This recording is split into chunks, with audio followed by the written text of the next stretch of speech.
ya. Dan buat buat teman-teman yang baru untuk belajar interior, mungkin bisa sekalian aja dilihat dan dicerna. Kalau ada yang ingin dipertanyakan, dipersilakan lewat Zoom atau nanti di sesi tanya jawab. Kalau gitu, saya share screen ya teman-teman ya. Oke,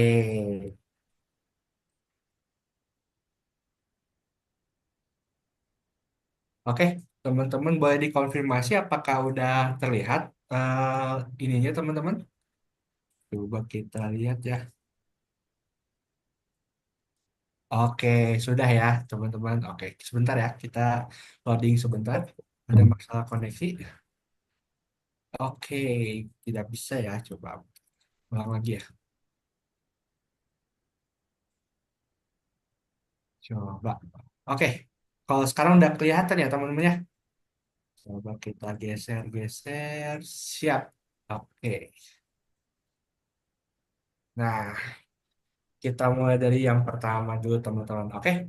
Oke, apa itu desain interior, teman-teman? Desain interior adalah seni dan ilmu memahami perilaku manusia untuk menciptakan ruang yang fungsional, estetis, dan nyaman.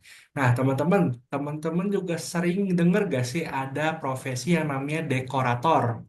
Nah, ada juga desain interior, ada juga arsitek, ada juga arsitektur interior gitu.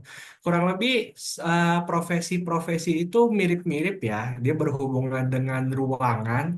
Cuma teman-teman, desain interior yang membedakan desain interior dengan dekorator itu apa sih? Nah, kalau desain interior dia lebih ke arah fungsinya teman-teman. Sedangkan kalau misal dekorator dia lebih ke arah estetikanya. Nah, ini yang membedakan desain interior dan juga dekorator. Ini sumbernya ini dari buku Francis de Cacing ya, teman-teman. Nah, seperti yang tadi saya singgung sebelumnya, maka tujuan utama dari desain interior itu adalah mengoptimalisasi fungsi ruang, menciptakan suasana yang mendukung aktivitas klien, dan menyampaikan identitas visual dan konsep klien gitu, teman-teman. Jadi intinya kita harus memikirkan teman-teman misalnya dapat klien nih, kliennya mungkin seorang musisian atau musik ya, dia suka musik.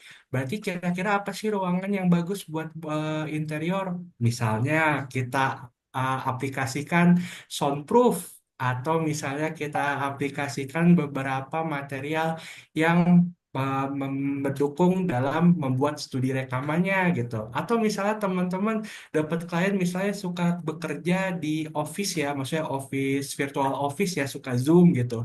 Maka kita harus menyediakan meja yang nyaman, terus tempat duduk yang nyaman dan ruangan yang cerah. Kurang lebih seperti itu teman-teman. Oke, kita lanjut ke next step ya.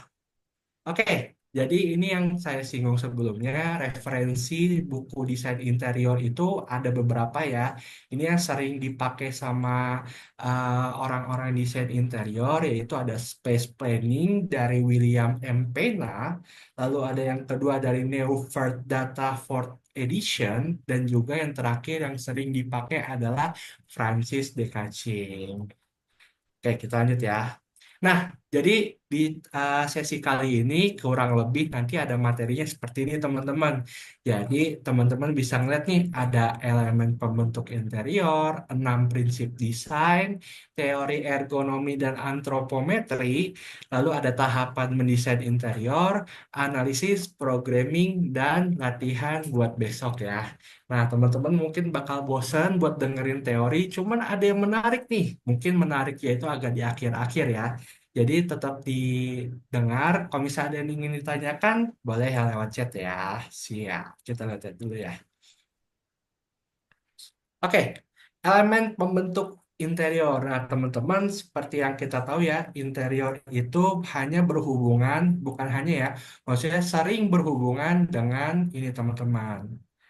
Kita pakai laser pointer. Oke, yang pertama ada lantai, yang kedua adalah ceiling, dan yang ketiga dinding. Jadi kalau misal teman-teman ditanya nih, kamu sebagai desain interior ngapain aja sih? Kurang lebih mah teman-teman akan berhubungan dengan tiga elemen ini. Gak jauh-jauh pokoknya. Pasti lantai, pasti ceiling, pasti dinding.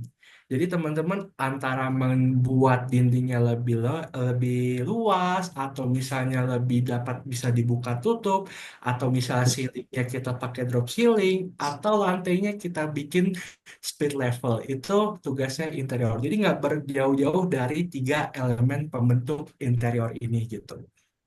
Nah, jadi ada 6 prinsip desain, ada kesatuan, keseimbangan, proporsi, irama, kontras, dan harmoni. Nah, kalau kita baca kayak gini kan kurang enak ya, kita langsung pakai studi contohnya aja ya. Nah, kesatuan nih teman-teman. Emang perlu gak sih kita bikin prinsip kesatuan dalam desain interior, teman-teman? Nah, ini tuh kalau misalnya di dalam sebuah buku, kesatuan dan 6 prinsip lainnya itu merupakan salah satu prinsip penting dalam membuat desain interior. Kenapa? Kalau misalnya nih kita anggap ini nggak ada kesatuan ya teman-teman, maka elemen-elemen lain tuh serasa bertumpang tindih gitu, atau merasa agak beda, atau merasa agak keramaian gitu. Jadi kesatuan dan 6 prinsip lain itu teman-teman mungkin akan sering pakai ketika mendesain sebuah interior nih teman-teman. Nah, jadi misalnya aku pengen buat misalnya buat ruang kerja nih. Nah, ruang kerjanya berarti aku kalau misal bingung nih apa ya kita bikin apa ya. Oke, jadi kita harus ada 6 prinsip desain tersebut ya teman-teman. Jadi teman-teman bisa olah-olah lagi. Oh misalnya Dapat kalau teh, Pilar bisa teh. halo. Oke, kita lanjut lagi ya.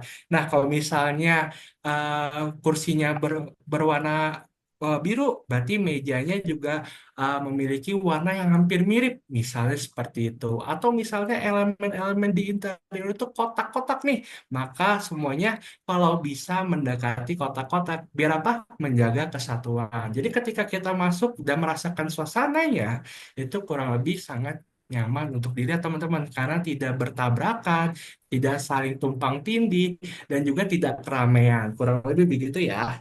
Nah, lalu ada prinsip yang kedua nih, ada keseimbangan dan proporsional. Keseimbangan tuh apa? Jadi antara sebelah kiri atau sebelah kanan atau elemen lain dan elemen lainnya itu balance ya. Tidak ada yang saling lebih berat, ada yang tidak terlalu terang, ada yang tidak terlalu gelap. Nah, semuanya seimbang. Nah, contohnya apa sih? Ini kita ambil contoh dalam tata letaknya sebuah kursi. Misalnya gini, teman-teman, kalau kita ambil garis tengah, sebelah kiri dan sebelah kanan itu dia memiliki elemen yang seimbang. Apa ya maksudnya? Jadi di sebelah kiri juga ada kursi, di sebelah kanan juga ada kursi. Nah, lalu ada juga proporsional. Nah, proporsional dan juga keseimbangan itu kurang lebih hampir mirip, teman-teman. Maksudnya gimana sih? Nah, kita ambil elemen yang ada di tengah ini, teman-teman. Walaupun dia size-nya beda, ini sangat besar, ini sangat ramping, dan ini juga kecil, namun karena tata letaknya dan juga proporsionalnya antara benda itu dengan skala ruangan, itu membuat sebuah ruangan atau sebuah elemen itu jadi seimbang, teman-teman. Jadi kurang lebih kalau misalnya teman-teman mendesain sebuah interior, teman-teman harus ngeliat nih, apakah elemen-elemen itu seimbang atau tidak. Lalu apakah proporsional? Misalnya nih, kita ambil contoh ya. Ambil contoh kita memiliki tinggi 160 nih. Lalu kita bikin atap 8 meter. Kira-kira proporsional nggak? Proporsional bisa. Cuman terlalu berlebihan. Nah, kurang lebih seperti itu ya teman-teman ya. Jadi kita harus melihat prinsip dasar yang 6 ini ya teman-teman. Ini jadi sebuah acuan buat teman-teman nih. Kurang lebih seperti itu. Jadi ada, tadi ada kesatuan, ada keseimbangan, ada proporsional. Nah, ini fungsinya kalau diterapkan di sebuah interior kayak gimana sih kira-kira ya? Contohnya nih, misalnya kita menaruh sebuah elemen apa di belakang, nanti kita harus kita harus memperhatikan juga kira-kira elemen apa yang bisa kita tambahkan untuk menjaga keseimbangan. Misalnya, kalau ada meja besar, maka TV-nya juga besar, sofanya juga besar, karpetnya juga besar. Nah, makanya itu seimbang. Tapi jangan sampai kayak gini. Misalnya TV-nya kecil banget, tapi sofanya besar banget. Jadi orang-orang yang duduk di paling sebelah kiri sofa atau sebelah kanan sofa itu nggak kelihatan TV-nya. Nah, kurang lebih seperti itu ya fungsinya ya. Oke, kita lanjut nih. Ada irama dan juga harmoni. Nah, irama itu maksudnya apa? Irama itu pengulangan, sedangkan harmoni itu saling mendukung. Nah, contoh irama di dalam foto ini gimana sih? Nah, kalau misalnya elemen irama itu ada di pengulangan warna-warna yang bernuansa hijau nih teman-teman. Nah, teman-teman nggak wajib ya, misalnya kalau misal semua hijau, semua nggak wajib ya. Nah, jadi kalau misalnya dalam mendesain, teman-teman selain menggunakan pengulangan, juga bisa menggunakan yang namanya elemen harmoni. Harmoni itu maksudnya apa? Saling mendukung.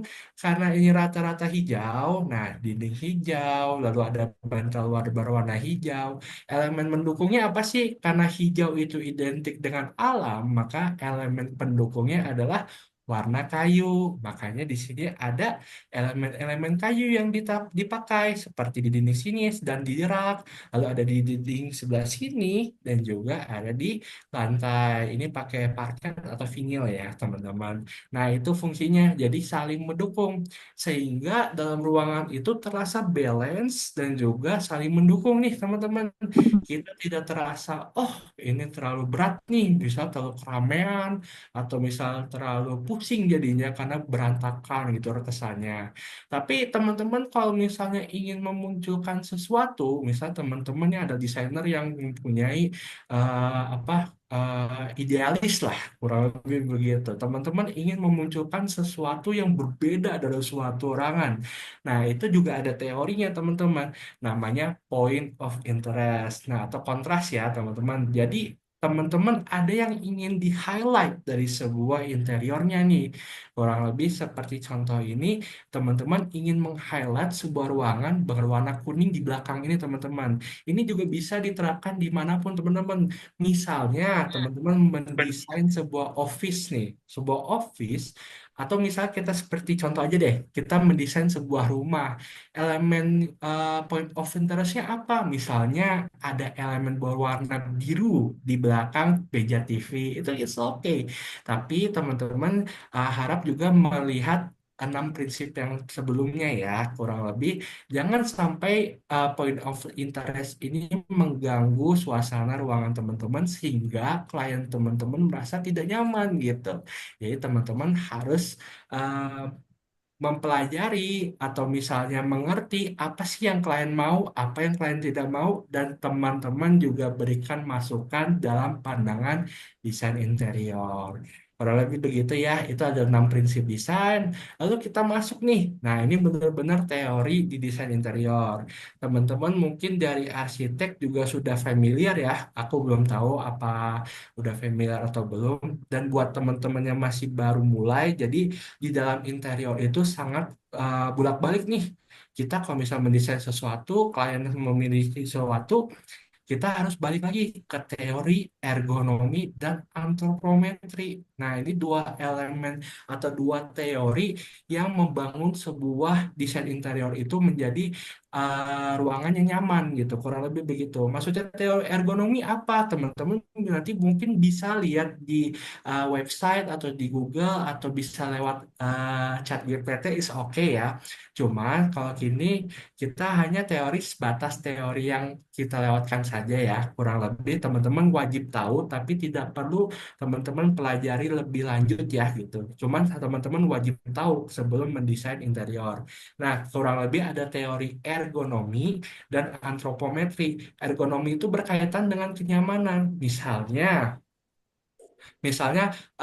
memiliki teman-teman adalah orang yang badannya cukup besar seperti saya gitu, misalnya ya, misalnya seperti itu, maka elemen ergonominya seperti apa? Elemen ergonomi misalnya sofanya buat satu itu lebih besar, atau misal ruangannya lebih tinggi, atau bukaan pintunya lebih besar. Nah, itu berkaitan dengan kenyamanan. Nah, ergonomi ini kita nggak bisa sembarangan nih. Misalnya karena emang kainnya besar, ya udah kita bikin aja bukaan pintu 2 meter gitu. Nah, itu nggak bisa juga ya teman-teman. Walaupun sebenarnya biasa sih bisa, cuman kita harus merujuk ke ilmu teori selanjutnya, yaitu antropometri, yaitu berkaitan dengan ukuran-ukuran standar gitu.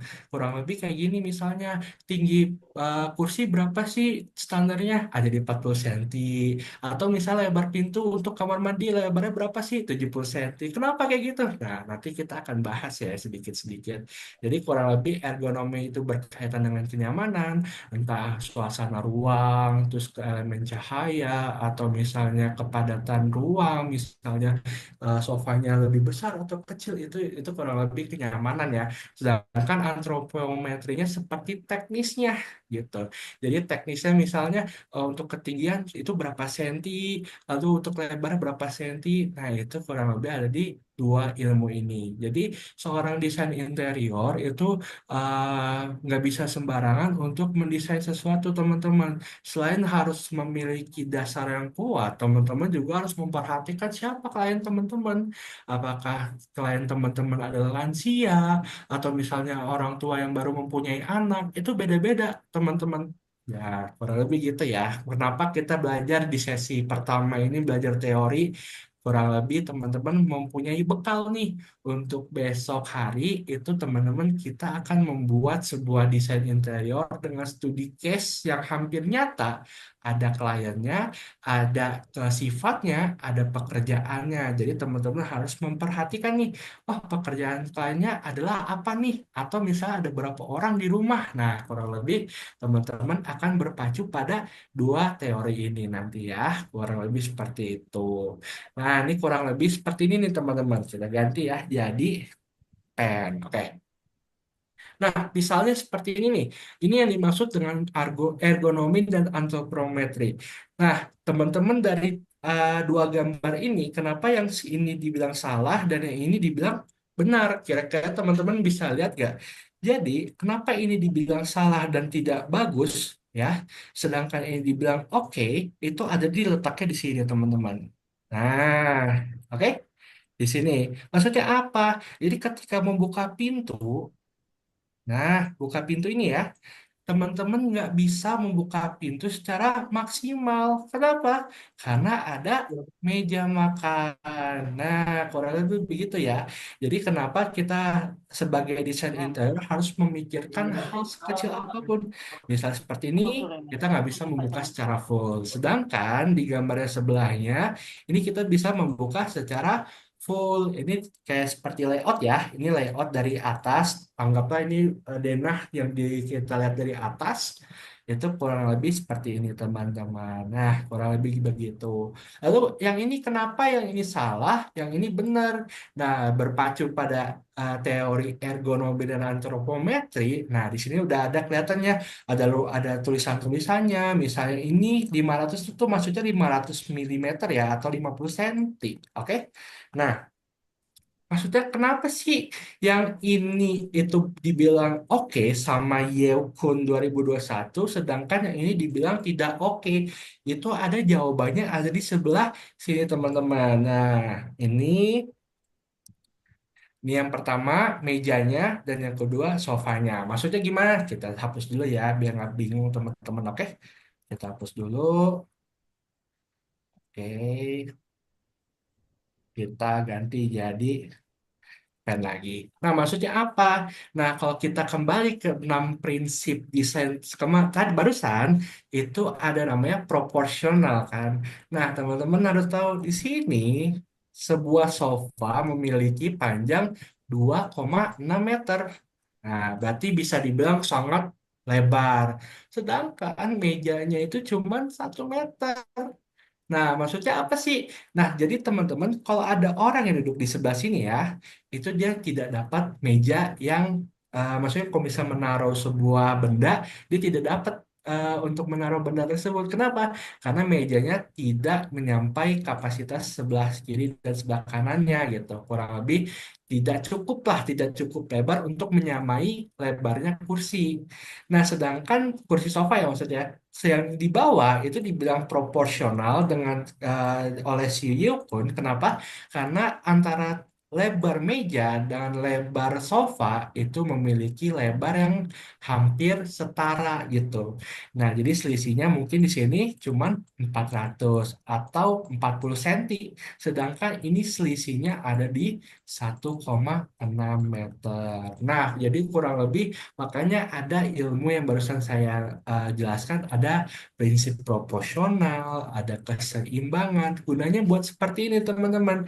Nah, secara estetika mah memang tidak bagus ya, karena di sini ada meja yang cuman lebarnya cuma 1 meter, sedangkan sofanya selebar mungkin gitu. Sedangkan kalau misalnya kita memperhatikan fungsional, itu teman-teman bisa mengetahui bahwa kalau ada orang duduk di sebelah sini dan ingin menaruh kaki, biasanya kan habitnya untuk orang-orang yang nonton TV kan suka ngangkat kaki atau misalnya taruh benda, taruh gelas, itu mereka tidak dapat nih, tidak dapat menaruh gitu, kurang lebih seperti itu teman-teman. Nah, ini ada beberapa contoh lagi, kurang lebih kita kurang lebih biar teman-teman bisa sedikit ini nih aware tentang namanya proporsi, terus ada aware tentang ergonomi dan juga aware sama antropometri, kurang lebih seperti itu. Kalau gitu kita lanjut ya nextnya. Nah, kurang lebih seperti ini juga nih. Nah, kita ganti ke pointernya ke pen. Nah, ini yang berhubungan dengan antropometri nih. Antropometri itu sekali lagi itu berkaitan dengan ukuran standar, ya. Nah, kurang lebih seperti ini. Nah, kalau misalnya untuk dua orang, sofa untuk dua orang berarti mempunyai lebar minimal segini, teman-teman. Nah, mungkin bisa berkurang, misal 1.500 atau 1,5 meter, cuman nanti jaraknya dari sini ke sini atau dari jarak orang satu ke lainnya itu sangat berdempetan. Ini mempengaruhi oleh, misalnya, klien teman-teman adalah orang yang introvert, oke, dan selalu mempunyai banyak tamu. Nah, makanya ukuran sofa ini menjadi sebuah acuan penting kalau teman-teman mempunyai klien yang kurang lebih sering banyak tamu, terus misalnya orang yang introvert, terus misalnya orang yang nggak pengen ada space lah, dia mempunyai pengen punya space sendiri gitu, dia tidak mau di dekati orang-orang lain. Nah, kurang lebih teman-teman bisa mengikut acuan ini atau ini. Nah, terus jadi ini ukuran sofa ya. Nah, kurang lebih mah ukuran sofa itu secara standar itu mempunyai, nah, dari panjangnya saja ini sama ya. Nah, 850 milimeter atau 85 cm. Jadi kurang lebih mau sepanjang apapun sofanya, misal sampai 3,6 meter, walaupun jarang ya yang punya 3,6 meter, tetap ukuran panjangnya minimal 850. Nah, ini yang berkaitan dengan ilmu antropometri, teman-teman. Oke, kita hapus dulu, lalu kita ke selanjutnya. Jadi teman-teman kalau misal teman-teman masuk ke dalam desain interior, kurang lebih teman-teman harus aware yang namanya ukuran gitu ya. Misalnya kayak meja itu berapa senti coba lebarnya, atau ketinggian tempat duduk berapa. Nah, atau seperti ini, misalnya lebar pintu. Kenapa bedroom itu atau kamar mandi memiliki bukaan yang sedikit gitu. Dan sedangkan kenapa bedrooms itu atau maksudnya ke tempat tidur memiliki bukaan minimal 90 cm gitu. Nah, kira-kira kenapa teman-teman? Nah, kurang lebih setelah saya cari beberapa sumber, kalau misalnya bedroom atau misalnya kamar tidur, kenapa mempunyai bukaan yang lebar? Kenapa? Karena ketika teman-teman ingin untuk beristirahat, itu teman-teman membutuhkan ketenangan. Apa? Dokter Azmi. Oke, ada suara bocor ya. Ada ketenangan ya. Ketenangan itu maksudnya gimana? Ketika teman-teman masuk ke dalam ruangan, semakin sempit sebuah pintu atau semakin sempit sebuah bukaan masuk ke dalam ruangan, itu semakin terasa seperti penjara. Nah, kurang lebih itu yang saya kutip dari beberapa sumber ya.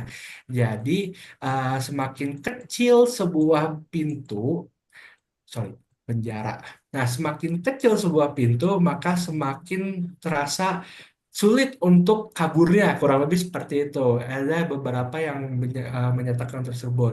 Lalu ada juga yang bilang kalau misal bukaan pintu itu sangat lebar atau misal 90 cm, kira-kira ketika kita bangun kita kan membutuhkan yang namanya konsentrasi dulu ya. Jadi maksudnya kita masih loading lah, kurang lebih kita masih ke bawah tidur lah gitu, baru bangun. Nah, kalau misalnya bukaannya lebar kurang lebih itu dapat membuat apa, rasa nyaman kurang lebih begitu ya. Sedangkan kenapa kamar mandi kecil itu kurang lebih karena perihal biasanya kamar mandi itu jarang yang lebar, kurang lebih begitu ya. Kurang lebih seperti ini. Oke, kita ulang lagi. Sorry. Oke, pen. Jadi kamar mandi itu kenapa? Karena biasanya kamar mandi itu mempunyai ukuran yang relatif kecil, walaupun nggak semua ya. Jadi semakin kecil bukaannya, maka semakin banyak objek yang bisa dimasukkan. Kalau misal bukaannya besar sampai sini, nah di sini dia tidak bisa memasukkan objek. Jadi kurang lebih ini berkaitan dengan teknis aja sih. Untuk alasan pastinya itu masih ada perdebatan ya, kenapa kamar mandi kecil, lalu bedroom itu besar, itu nanti teman-teman bisa sekalian cari-cari juga. Cuman kurang lebih itu yang saya kutip. Jadi selain untuk menghilangkan efek seperti di dalam penjara, ini juga bedroom itu karena tempat untuk istirahat. Sedangkan kamar mandi semakin minimal itu 70 cm sehingga banyak objek yang masih bisa dimasukkan. Jadi memaksimalkan fungsi, kurang lebih seperti itu. Kalau gitu kita next ya. Nah, ini ada beberapa contoh lagi ya, kurang lebih kita langsung ini aja teman-teman. Mungkin teman-teman udah mulai bosen nih. Jadi kurang lebih kalau misalnya bukaannya terlalu Kak, mau mepet, tanya sebentar. ya oke, ada Yang yang tadi mau yang sofa ya? ya? Yang sofa yang tadi. Oh iya, gimana Nah, Kak? tadi kan Hmm? baru panjang sama lebarnya. Kalau untuk standar tingginya, apakah ada standar untuk sofa ya? Ada, ada. Lain. Jadi untuk tingginya itu, ini sorry siapa siapa, maaf ya gak Hebi, kelihatan di hebi. Zoom. Oke, aku langsung jelasin aja nggak apa-apa ya. Jadi untuk ketinggian sofa sama sandarannya, sama sandaran tangannya itu mempunyai kurang lebih ukurannya standar ukurannya. Cuman kalau misal kita, oke bentar ya, ini pointernya oke di pen ya. Nah, untuk kursi sendiri biasanya ketinggian minimal itu adalah dan maksimal ya, itu di angka 40 sampai 45 cm. Kenapa? Ketinggian kursi itu di 40 sampai 45 cm, ibaratkan ini adalah sebuah orang sedang duduk. Eh, sorry sorry. Kita hapus dikit ya biar bagus dikit. Eraser. Nah, kita ulang lagi ya, sorry Kak. Nah, kurang lebih anggaplah ini sebuah orang yang sedang duduk. Nah, kurang lebih seperti itu. Kenapa ketinggian ketinggian kursi itu di 40 sampai 45 cm? Ini berkaitan dengan ukuran standar popliteal dan ukuran kaki, teman-teman. Jadi antara 40 itu biasanya mengacu kepada ukuran Asia. Karena Asia itu orang-orangnya relatif lebih pendek. Sedangkan 45 cm itu yang maksimal mengacu pada Eropa. Kenapa? Karena ketinggian kaki orang Eropa dan ketinggian tubuh orang Eropa relatif lebih tinggi.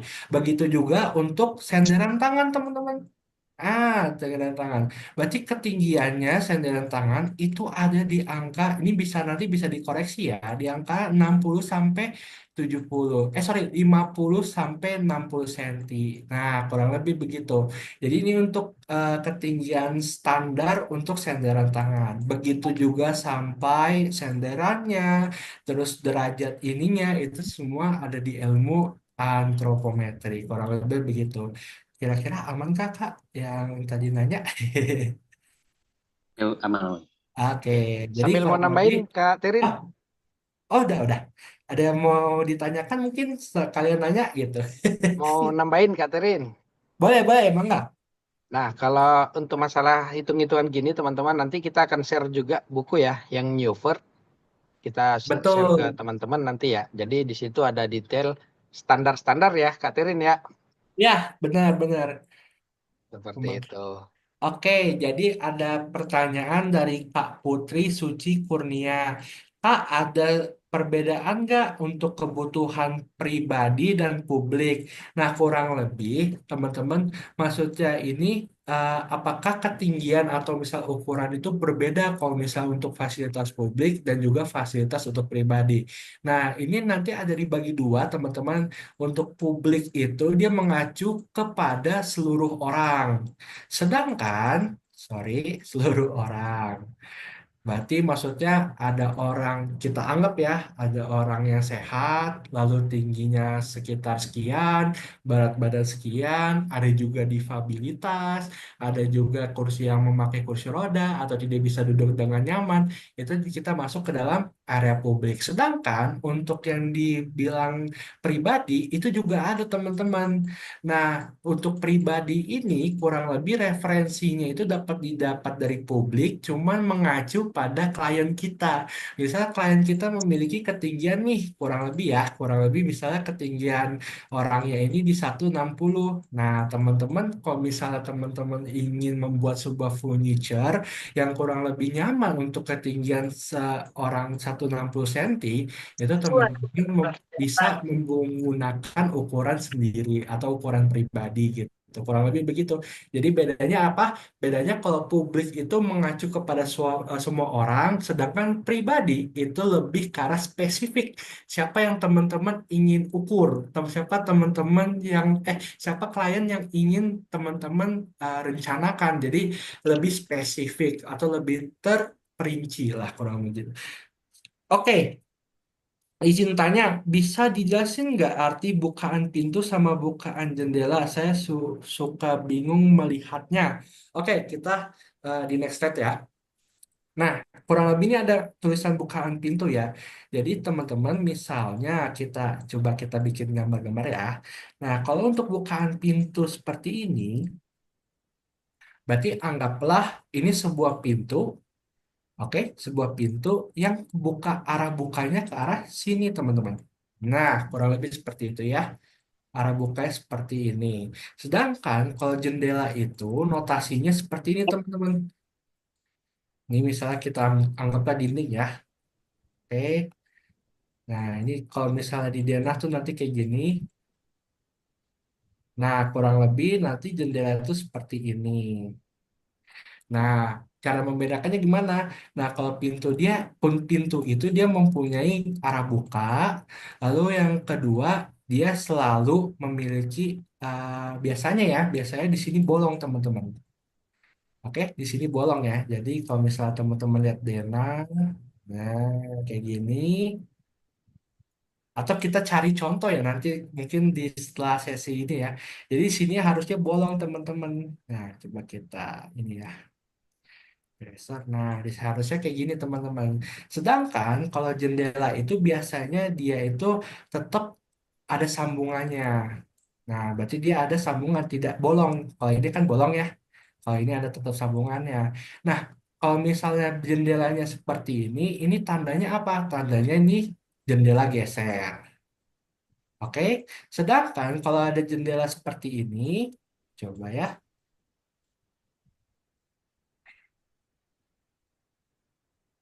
Nah, kurang lebih kayak gini ya. Nah, ini ada ini. Ini ya, kemungkinan besar jendelanya adalah jendela kayak galvanis kayak gini, teman-teman. Nah, sorry. Sorry ya, ini kita gambar-gambar jadinya. Tapi gak apa-apa ya, seru-seruan aja teman-teman. Nah, kalau misalnya gambarnya tadi kayak gini ya, yang tadi coba kita pen. Nah, kurang lebih nanti jendela seperti ini. Di sini ada pintu. Nah, ini jendela. Nah, kurang lebih kayak gini. Jendela galvanis, kurang lebih seperti itu. Nah, tadi aku balikin dulu ke Kak Putri. Kira-kira udah aman kah yang pertanyaan sebelumnya? Tadi aku langsung pergi ke Kak Rilmi, sorry belum nanya. Kalau Kak Rilmi kurang lebih aman, Kak. Nih ada contohnya kebetulan nih. ternyata aku tadi gambar nggak ngeliat ternyata udah ada contohnya. Oke, nih kita liatin ya. Oke. Yap. Nah, jadi ini contoh jendela seperti ini dan contoh pintu seperti ini. Tadi seperti aku bilang bahwa dia tidak ada garis penyambungnya, sedangkan jendela tetap ada. Jadi dindingnya terputus sampai sini gitu. Nah, ini juga sama ya. Nah, ini juga sama. Tuh. Jadi dia kalau misalnya notasi pintu biasanya dia tidak ada dinding penyambung, sedangkan untuk ini untuk jendela biasanya dia di antara dinding dan dinding dia biasanya ada sedikit kayak gini. Nah ini untuk potongan hollow atau misalnya bukan hollow, sorry, bingkai atau kusennya kurang lebih seperti itu. Kurang lebih kita baikin ya Kak Putri Suci Kurnia udah mengerti Kak. Jadi kurang lebih publik itu dia mengacu kepada semua orang. Lalu kalau misalnya pemakaian pribadi itu dia mengacu hanya kepada klien kita. Misalnya tingginya 160 berarti kakak bakal ukur aja. Kira-kira ukuran 160 itu tingginya seberapa sih nyamannya gitu. Jadi tidak mengacu kepada antropometri atau ukuran internasional. Kurang lebih begitu. Jadi Kak, kalau izin masuk Kak. ya, ya, halo, halo. Boleh tanya dikit. Untuk ukuran standar ini, Hmm. kan kalau kita ngedesain interior itu kan ada berbagai macam style desain ya, Ya, banyak banyak banyak model. Nah, itu kan ya ukuran-ukuran standar ini tuh berlaku juga nggak sih untuk keseluruhan jenis style desain interior itu? Atau hmm. masing-masing style tuh punya standarnya masing-masing gitu? Oke, jadi kurang lebih pertanyaan kakak lebih ke arah ini ya, antara style sama ukuran ya. Jadi kalau misalnya ukuran itu biasanya itu dia diutamakan teman-teman ya. Jadi kenapa? Karena ukuran itu mengacu kepada fungsionalitas atau kurang lebih eh, dapat dirasakan secara langsung oleh fisik. Sedangkan untuk style tersebut biasa mengikuti pada ukurannya. Misalnya kalau misalnya kita pakai style yang seperti A atau seperti B, maka ukurannya tetap memakai ukuran yang sudah berlaku atau standar. Biasanya seperti itu. Kenapa? Karena kalau style itu berhubungan dengan indera aja atau penglihatan atau bisa perasa. Jadi tidak mengalami secara langsung di fisik. Sedangkan kalau ukuran-ukuran tertentu itu mengacu pada langsung ke fisik atau ke pribadinya secara keseluruhan. Kurang lebih gitu, Kak. Jadi tetap kalau misalnya kakak memakai style tertentu, tetap acuannya pada ukurannya dulu. Jadi ukuran selalu diutamakan. Baru style itu mengikuti ukurannya, gitu kurang lebih. Kak, Nah, kita sekalian tolong boleh, boleh. tanya. Mangga, mangga. Maaf interupsi ya. Ini Nggak kan apa-apa. tadi di antara gambar kiri sama kanan, itu yang kiri kan dicoret. Karena dia jaraknya antara sofa dengan dinding itu 300, yang Hmm, sebelah kanan itu kan 600. Terus oke. untuk kursi meja makan, itu jadi dua Hmm, kali lipatnya. Apakah ada standar tertentu hmm, antara furniture dengan tembok harus minimal sekian untuk flow jalan. Sedangkan kalau dilihat di kiri kan hmm. antara sofa dengan meja itu ada 500 kan. Nah, Hmm, nah, oke. Kurang oke. lebih aku bantu jawab ya, kayak. Ya, Nah, kurang lebih untuk sebelah sini dia mengutamakan sirkulasi, teman-teman. Oke, sirkulasi. Maksudnya apa? Jadi, kalau misal kita di dalam ini ya, di dalam New Yon ini penjelasannya ada kurang lebih di sebelah sini, teman-teman. Nah, kurang lebih dia mengpoint highlightnya sebelah sini. Jadi ketika ada seseorang yang duduk di sebelah sini, dia dapat memundurkan dan memajukan kursinya tanpa ada permasalahan dengan tembok. Nah, otomatis karena di jenis studi kasusnya adalah ruangan yang mempunyai ukuran yang sama, oke, ukurannya tidak ada perbedaan, sehingga untuk jarak ini dihilangkan. Kenapa? Karena di sini tidak ada kegiatan. Maksudnya apa? Di sini pertama tidak ada tempat orang duduk. Dan yang kedua, di sebelah sini di sebelah bawah ini ya, di bawah ini dibandingkan dengan yang atas, prioritasnya lebih penting yang di atas. Kenapa? Karena dia tidak bisa memundurkan kursi. Jadi penjelasan dari Code itu kurang lebih seperti itu. Dia lebih memaksimalkan kenyamanan orang yang sudah ada di sini dibandingkan dengan sirkulasi yang tidak menentu. Di sini kan pertama tidak ada kursi ya. Jadi Yukun itu menganggap bahwa ini adalah zona mati. Zona mati itu maksudnya apa? Jarang dilewati dan juga tidak terpakai secara fungsional. Makanya dia lebih mengarah ke sini. Lalu pertanyaan sebelumnya juga, tadi kakak nanya juga ya, kira-kira ada nggak sih ukuran batasan minimal untuk sebuah furniture ke tembok ya? Kurang lebih furniture yang biasanya untuk diperhatikan, biasanya itu hanya di kursi dan juga meja. Sedangkan kalau misal meja kayak table kitchen kayak gini, kitchen set atau meja TV itu dia jarang untuk menggunakan ukuran yang pas ke dinding ya. Maksudnya apa sih? Nah, jadi kurang lebih seperti ini nih teman-teman. Nah, jadi harus sebuah kursi itu dia harus mempunyai jarak yang cukup untuk pertama, ini misal sebuah meja ya, sebuah meja. Kita anggap nih sebuah meja ya, dan sini sebelah dinding. Jadi, untuk menentukan, teman-teman harus tahu ketika kursi ini ada menempel di sebelah sini ya, coba kita anggaplah di sini ya. Nah, biasanya kan dia suka di sini ya. Nah, kira-kira teman-teman harus tahu bagaimana ketika ini kursi dimundurkan, dia tidak menabrak dinding, oke? Dan yang kedua, ketika kursi ini dimajukan, dia juga tidak akan mengganggu sirkulasi ketika tidak ada orang. Nah, jadi di sini kurang lebih ya, kurang lebih di sini tuh ada berapa senti, di sini ada berapa senti. Jadi ketika kursi ini menempel meja itu ada bukaan berapa, dan untuk ketika dimundurkan ada minimal bukaan berapa. Biasanya gimana? Kalau teman-teman ini mengacu kepada Francis D. Kaching atau buku yang nanti akan teman-teman terima, itu kurang lebih gini. Pertanyaannya, apakah ketika kursi ini ditempati seseorang, apakah di sebelah sini ada orang yang bisa berlalu lalang? Nah, ini pertanyaan pertama dari Francis D. Kaching ya. Kalau misalnya nanti di sini tetap digunakan sebagai jalur lewat, maka jalan minimalnya adalah 80 cm. Kenapa 80 cm? Jadi teman-teman ketika mengukur ya dari bahu sebelah kiri sampai sebelah kanan, rata-rata itu ukuran bahu itu ada di 67. Kalau misalnya ini bisa dikoreksi ya. Nah, sehingga kalau misalnya kita ingin lewat sebuah lorong atau dinding di antara dinding atau mungkin kursi dengan dinding ini, maka dia harus mempunyai bukaan 80 cm. Nah, kalau misalnya kita ukur-ukur, nah, jadi kurang lebih ini untuk jarak ketika untuk berlalu lalang berarti 80 plus X lah, kurang lebih kayak gitu ya teman-teman. Jadi kalau misalnya standarnya dipertanyakan dulu, apakah itu standarnya itu untuk orang lewat atau tidak? Kalau misalnya untuk tidak orang lewat, ini mungkin bisa kurang dari 80 cm gitu. Kenapa? Karena tidak ada orang berlalu lalang. Tapi kalau misalnya ada orang yang berlalu lalang lewat belakang ini, kita ambil contoh di restoran ya, maka minimal minimal mungkin ada 80 cm space untuk orang jalan. Kurang lebih gitu, Kak. Kurang lebih aman, Kak?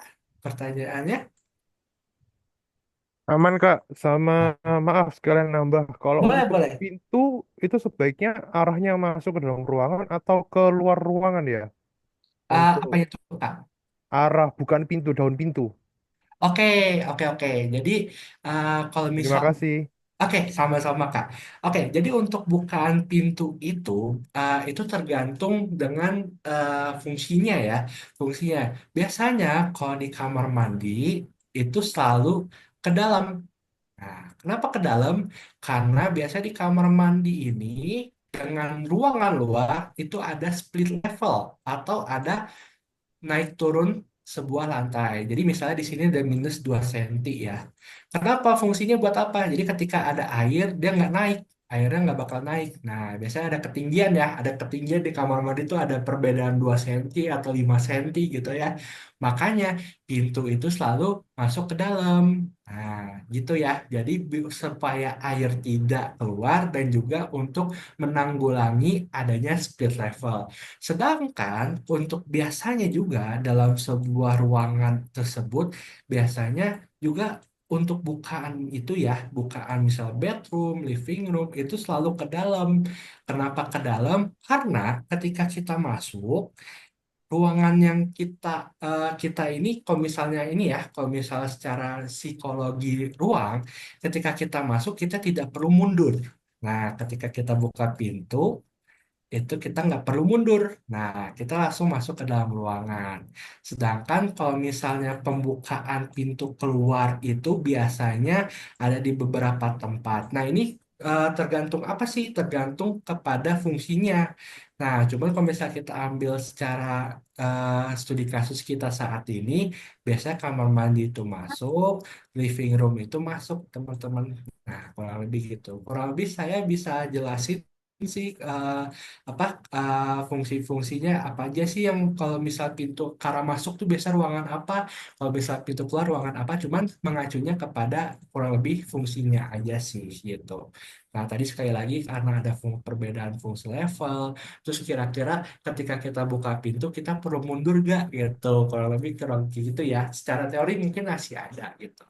Cuman untuk sekarang penjelasannya mungkin seperti itu ya. Jadi kadang-kadang bisa kebuka, kadang-kadang kebuka ke dalam, kadang-kadang bisa kebukanya keluar gitu. Biasanya karena ada perbedaan lantai. Biasanya gitu ya. Seperti contoh juga misalnya kita di sini luar ruangan nih. Nah, luar ruangan biasanya juga ada speed level nih. Kenapa? Biar nanti ketika ada air hujan berembes, itu dia tidak masuk ke dalam ruangan sehingga pintunya mengarah ke dalam gitu. Kurang lebih begitu. Oke, ada pertanyaan lagi Kak. Sorry, sorry, sorry. Tadi kurang lebih udah jelas Kakak. Oke. Sudah, Kak. Terima Oke, kasih. oke. Nanti mungkin bisa sekalian cari-cari di Google juga ya Kak ya. Oke, lebih dulu. Oke, makasih ya. Sekarang ada pertanyaan dari Miftaka. Lebih dulu manakah jenis furniture atau ukuran furniture atau pendapat? Oke, sebentar. Kita coba baca dulu ya. Lebih dulu manakah jenis furniture atau ukuran furniture? Oh, Kakak, boleh izin jelasin? Kita oke nanya. oh ya oke. Eh, Silakan. jadi maksudnya untuk jenisnya tadi kan ada mulai bahas-bahas masalah ukuran dari Ah, furniture sendiri, terus standarisasinya, ukuran hmm, seperti apa sesuai kenyamanan dari klien. Kemudian hmm, juga ada apa ukuran peletakannya, misalnya diletakkan di posisi yang mana, dalam jarak sekian seberapa dari dinding kah atau dari benda hmm, lain. Nah hmm, itu maksudnya lebih utama yang itu dulu kah yang tadi saya sebutkan atau jenisnya ini? Karena kan furniture itu kan macam-macam dan hmm. nggak misalnya kalau kita bahas sofa bukan cuma sofa yang sofa biasa yang ada apa namanya ada senderannya, bahkan ada juga sofa yang bentukannya seperti kursi kecil atau yang Oh, bahkan mungkin oke. nggak ada kaki sofanya, artinya yang langsung modelan kayak Hmm, kursi-kursi Jepang itu yang di atas tatami. Nah itu kan oke, oke. termasuk jenisnya. Nah maksudnya itu lebih lebih utama yang mana sih yang jenisnya itu dulu atau tadi ukuran-ukuran ini kayak gitu. Oke, jadi kurang lebih pertanyaannya itu mana yang didahulukan, apakah jenisnya atau ukurannya ya. Nah, kurang lebih teman-teman, ketika teman-teman biasanya kalau sudah jadi desain interior kan teman-teman cari sebuah kursi itu kurang lebih ukurannya itu udah mempunyai standar lah. Kurang lebih ukuran-ukuran itu standar, jadi teman-teman tidak perlu khawatir ketika membeli kursi kependekan atau ketinggian itu kurang lebih sudah mengikuti standar. Nah, maksudnya gimana nih? Kalau misalnya jenis furniture dulu atau ukuran. Jadi sebelumnya tadi aku udah kasih tahu ya, kalau ukuran itu teman-teman biasanya nggak perlu khawatir. Kenapa?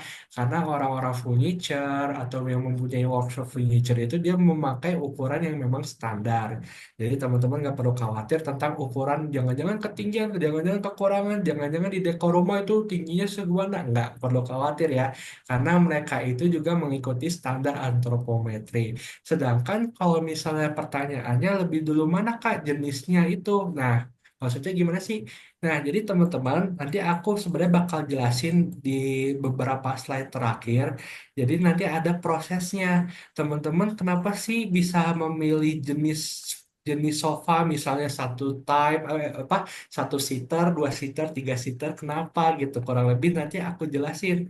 Nah, kalau misalnya pertanyaan tadi, kenapa kalau misalnya ukuran apa jenisnya dulu. Jadi tidak perlu khawatir ya, karena ukuran itu biasanya workshop furniture itu udah mengikuti ukuran standar. Sedangkan untuk jenisnya itu teman-teman kenapa sih bisa beli jenis kayak gini? Ini didapat dari wawancara klien. Yang nanti kurang lebih saya akan jelaskan di next slide ya. Jadi kurang lebih kita cuman ngasih tahu aja bahwa kalau misalnya desain interior itu dia harus mempunyai base atau misalnya bisa dibilang kayak punya pegangan dulu nih. Jadi teman-teman nggak boleh kurang lebih ya. Maksudnya jangan mendesain secara asal-asalan karena semuanya ada pegangan ilmunya. Jadi kurang lebih Kak Ahmad Miftah. Jadi pertanyaannya itu tadi aku jawab ya. Untuk ukuran teman-teman nggak perlu khawatir. Biasanya ukuran furniture itu dia selalu mengikuti standar. Atau kalau misal teman-teman juga membuat sebuah furniture yang buatan sendiri, itu teman-teman juga harus mengikuti ukuran standar. Berarti yang pertama adalah ukuran ya. Terus yang kedua jenisnya. Nah, jenisnya itu dapatnya dari mana? Dapatnya dari klien. Kliennya misal aku suka Japanese style, makanya oh berarti jenisnya seperti ini. Atau misal Skandinavian, berarti kurang lebih teman-teman bakal ngikutin ini dulu kemauan kliennya apa, misal jenis dia suka stylenya apa, teman-teman tentukan apa sih jenis sofanya atau jenis furniture-nya, lalu untuk masalah ukuran teman-teman tidak perlu khawatir, biasanya workshop furniture itu dia mempunyai ukuran yang kurang lebih sudah mengikuti standar, kurang lebih begitu. Ahmad Miftah aman kakak. Jawabannya mungkin agak belepotan muter-muter soalnya. Enggak, enggak. Aman Menurutnya ya kak cukup ya? Oke. cukup cukup cukup aman kok. Oke. Masih masuk. Jadi kurang lebih ukuran mah udah biasanya ya untuk kursi yang sudah jadi dia sudah mengikuti standar. Kak, berarti Ya, itu ada guidance secara hmm? internasionalnya kalau ada ukuran ini pasti tertentu sekian. Untuk ergonomi sama antronya itu sudah ada pasti fixnya untuk penggunaan. Itu ukurannya Yes. sekian-sekian. Kurang lebih itu udah ada. Nah, nanti itu Oh. kita balik lagi ke pertanyaan Kak Putri tadi nih. Nah, kurang lebih ukuran-ukuran yang ada di store atau di online shop atau di dekor rumah, software atau di lain-lain itu dia memakai ukuran publik. Nah, dia mengikuti ukuran secara umum aja.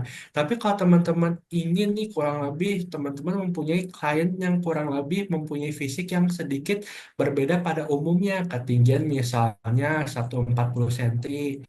Nah, teman-teman nggak bisa ngikutin ukuran publik. Kenapa? Karena dia pasti nggak nyaman.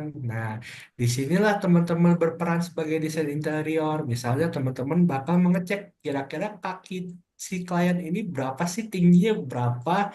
Nah, teman-teman bakal bikin ukuran. Nah, jadi kalau misalnya ketika ada studi case yang sedikit spesial ini, walaupun sebenarnya cukup jarang ya, teman-teman, itu berarti teman-teman harus melihat dulu nih kliennya seperti apa, kemauannya seperti apa, dan ketinggian atau misalnya ukuran badannya seperti apa gitu. Kurang lebih gitu ya, teman-teman. Kurang lebih tadi pertanyaannya aman, Kak? Iya, Kak, sudah terjawab. Terima Oke, kasih. sama-sama gitu. Jadi sebenarnya kalau misalnya di store itu dia memakai ukuran publik, cuman kalau misalnya kita mendapatkan klien spesial, barulah kita mendesain furniture-nya juga gitu. Nah, ini ada juga contoh-contohnya nih teman-teman. Nah, misalnya yang tadi ya, kalau misalnya kita tidak menerapkan antropometri nih, atau anggaplah sebenarnya kursi ini sebenarnya sudah ada di store, cuman kita kurang cocok dalam menyatukannya nih, karena ketinggian meja sama ketinggian kursi itu kan beragam ya. Nah, kalau misal teman-teman nggak memperhatikan, ini kurang lebih nanti jadi kayak gini teman-teman. Nah, ini kakinya mentok nih. Nah, dia nggak bisa masuk. Nah, Kalau misalnya kita memperhatikan, misal ukuran kursinya ini cukup tinggi ya di 66, cuman kita samakan proporsional mejanya juga memiliki ketinggian yang cukup untuk paha kita masuk. Jadi ini studi yang bagus.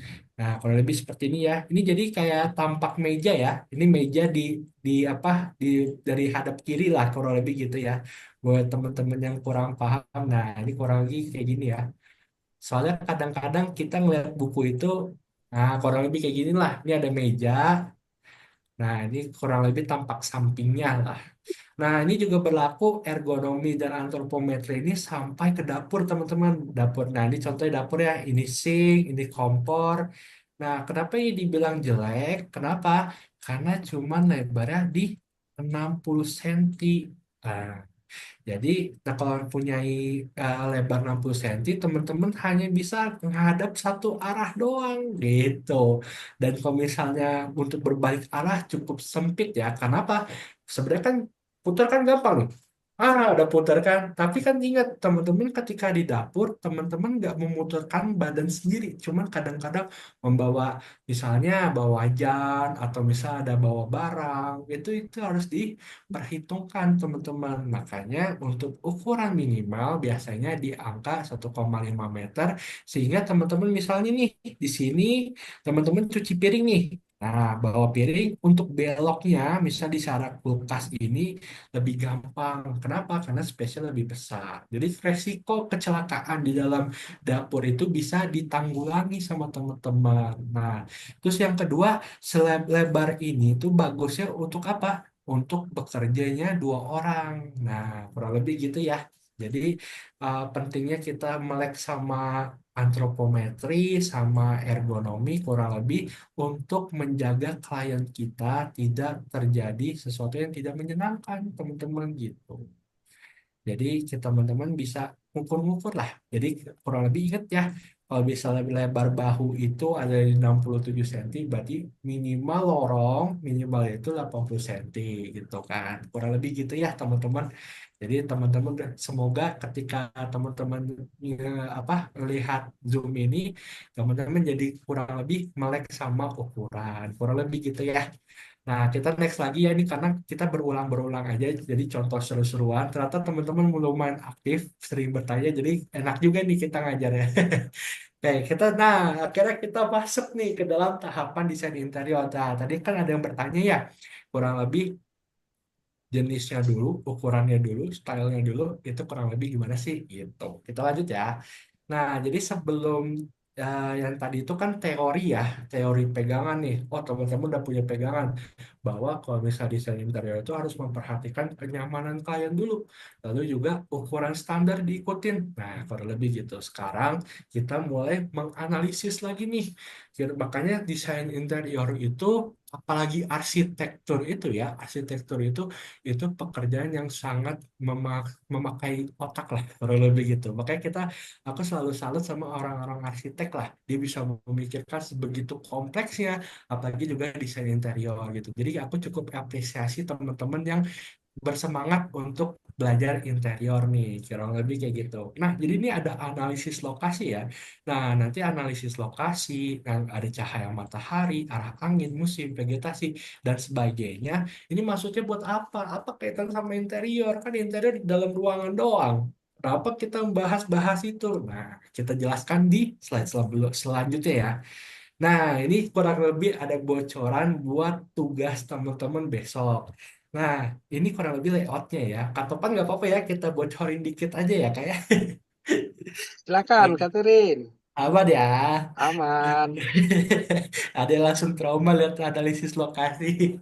Nah, kurang lebih kalau tadi kan kita lihat bahwa sebelumnya ada cahaya matahari, arah angin, musimnya, vegetasinya, sampai kebisingannya, sampai aksesibilitasnya ya. Itu gunanya apa sih? Kenapa ada kaitan sama interior? Kan ini kan di luar ruangan, itu tuh matahari di luar ruangan, nggak di dalam ruangan. Nah, ternyata fungsinya sangat berperan penting, teman-teman. Misal, kalau misalnya di sini ada jendela, teman-teman. Nah, kurang lebih rumah ini menghadap misalnya ya barat ya. Ini menghadap barat. Nah, otomatis ketika sore hari ketika matahari terbenam, berarti ruangan ini luar biasa panas. Kenapa? Karena di sini ada jendela dan matahari langsung masuk ke sini. Nah, itu mengapa kita perlu menggunakan analisis lokasi, matahari, kebisingan, sampai angin, sampai cuaca, itu untuk menanggulangi hal-hal seperti ini. Nah, sekarang kita tahu nih, wah ternyata di ruangan ini ketika sore hari ini luar biasa panas. Kenapa? Karena cahaya matahari terbenam langsung masuk. Jadi apa yang kita lakukan? Misalnya penambahan elemen penghawaan buatan, misal tambahin AC, atau misal tambahin gorden, atau santrai, atau bikin kanopi juga bisa gitu. Nah, tugasnya apa? Jadi ketika klien yang ada di sini itu berarti tidak boleh ada anak bayi. Kenapa? Ketika ke sore anak bayinya bisa panas karena bayi itu sangat rentan terhadap suhu dan matahari ya, kurang lebih seperti itu. Makanya di sini kalau misalnya nanti di studi case nih kita kasih bocoran nih bahwa di sini ada anak kecil umurnya 5 tahun. Berarti di sini kurang lebih ya pengawasan orang tua sangat dibutuhkan ekstra gitu, kurang lebih kayak gitu. Kenapa? Karena di sini ruangan sangat panas. Jadi kalau misalnya tiba-tiba ruangan ini terkunci, kurang lebih kalau nggak ada AC, wah bisa kepanasan, kurang lebih gitu ya. Nah, terus yang kedua apa? Misalnya kita analisis kebisingan. Kebisingan tuh suara itu merambat ke suatu objek dengan objek lainnya melalui perantara, misalnya udara atau misalnya beberapa elemen lainnya, termasuk juga kaca. Jadi ternyata bising itu bisa masuk lewat kaca walaupun teredam sedikit. Nah, dikarenakan kalau misal kita analisis lokasinya nih, nah misal analisis lokasinya itu ternyata di depan jalan raya banget, banyak motor, wang, weng, ya kurang lebih apa sih yang kita bisa lakukan? Berarti dibandingkan dengan ruangan-ruangan lain, misal seperti ini atau di sini, dia membutuhkan sebuah panel akustik. Teman-teman tahu panel akustik gak? Kalau kurang lebih suka nonton podcast, itu ada sebuah dinding yang bentuknya dari busa. Nah, itu namanya panel akustik. Itu fungsinya apa? Buat meredam suara yang masuk, kurang lebih begitu. Jadi kalau misal teman-teman seandainya ini studi lokasinya di depan jalan raya banget, itu kurang lebih dibandingkan dengan treatment-treatment ruang lain, di sini dibutuhkan perhatian ekstra, seperti penambahan panel akustik atau enggak tebel kacanya lebih tebel dibandingin sama yang belakang. Nah, kurang lebih gitu. Makanya ini kurang lebih kita ini sebagai desain interior, kita harus berpikirnya sampai ke sana teman-teman. Kenapa? Untuk membuat klien kita nyaman. Nah, kurang lebih gitu ya teman-teman ya. Jadi analisis desain interior kurang lebih kayak gitu. Nah, terus misalnya kita next lagi nih. Nah, sekarang tadi kita udah kurang lebih sudah mengetahui apa fungsi analisis lokasi dan kita juga harus tahu apa sih yang klien mau, siapa klien kita, apa aja klien lakukan, aktivitasnya apa. Nah, kurang lebih gitu ya. Jadi kita harus tanyakan kepada klien 5W1H. Kapan nih klien kita pulang ke rumah? Misalnya pulangnya malam doang, berarti kita membutuhkan pelayanan ekstra di daerah kamarnya. Maksudnya gimana? Kita membutuhkan ruang kamar tidurnya sangat nyaman buat menanggulangi kecapeannya si klien.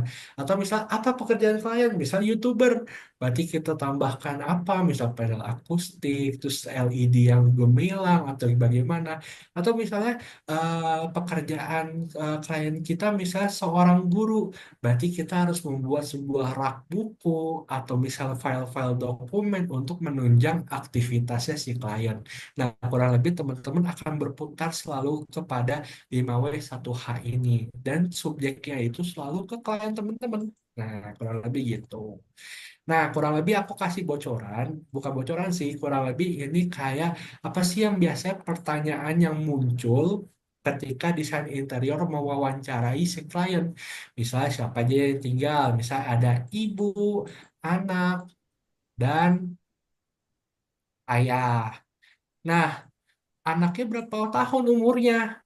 Dia semakin kecil, berarti kan semakin rentan. Berarti kita harus memperhatikan lebih ekstra kepada anaknya dibandingkan ibu dan ayahnya gitu. Kurang lebih begitu ya. Jadi pertanyaan fisik nih siapa aja yang tinggal, termasuk kepada furniture-furniture. Misalnya furniture yang biasa kita lihat nih, meja. Nah kan misalnya ini tampak atas ya, tampak atas.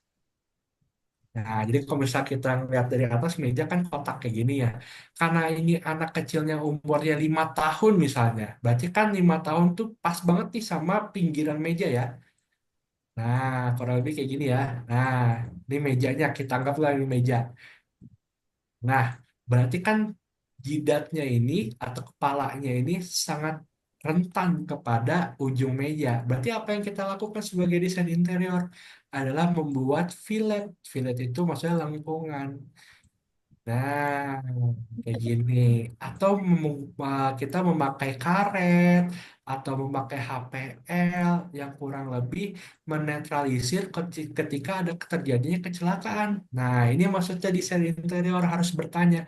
Jadi kalau misalnya ada anak 5 tahun, berarti kita harus aware nih sama ketinggian meja. Oke, ada yang bertanya tadi? Oh, ada. Oh, ternyata ada 4 pertanyaan, guys. Oh, bukan. Untuk problem solving kebisingan, apakah hanya dapat menggunakan panel akustik saja atau saran lainnya? Jadi kurang lebih untuk problem kebisingan itu tadi aku udah sempat ngobrol ya, selain panel akustik, teman-teman juga bisa misalnya menggunakan kaca yang lebih tebal.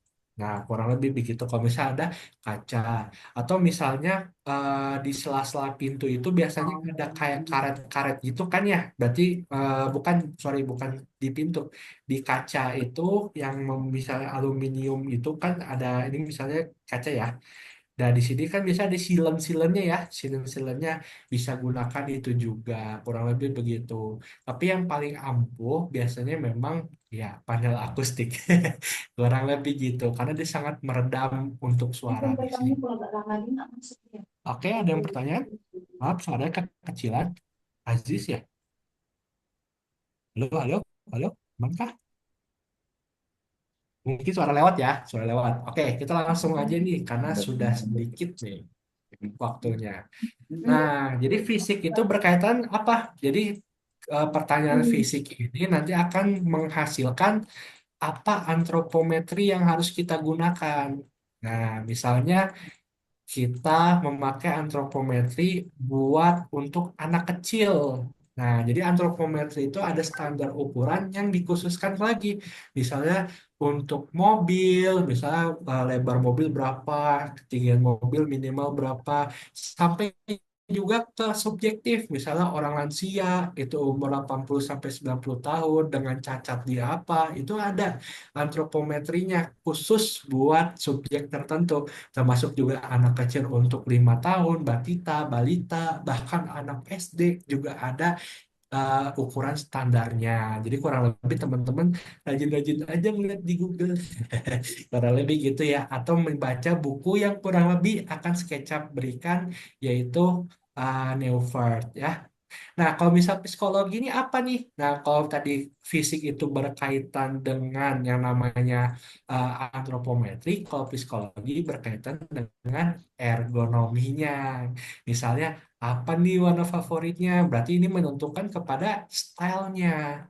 Misalnya ruangannya seperti apa, terus suka suasana apa. Makanya ini berkaitan dengan ergonomi, sedangkan kalau fisik berkaitan dengan antropometri. Nah, kurang lebih gitu.